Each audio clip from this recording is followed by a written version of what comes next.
Ayan, ito yung mga nakuha nating pipes doon. Ito yung mga nakalas doon sa ilalim ng lupa kaya naglilik yung tubo. Partida naka ano pa to ha, naka-epoxy pa yung mga yan.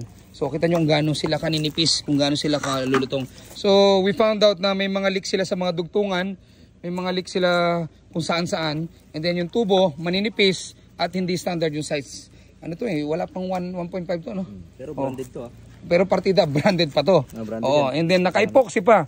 Kumbaga yung sinasabi ng iba na pampatibay daw yun. Hindi, it doesn't work like that. Lalo na hindi talaga kinakaya ng blue pipe ang ganyang pressure sa swimming pool at saka chlorinated water. Anong brand nito?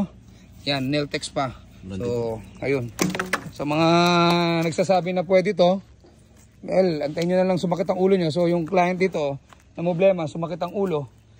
Ayan, doble-doble yung trabaho. Hindi na siya binalikan ng contractor niya. Ayun yung mga nakuha nating pipe. So, lahat yan, alisin at lahat yan papalitan. Tingnan yung gano'ng kaliliit lang yan, oh.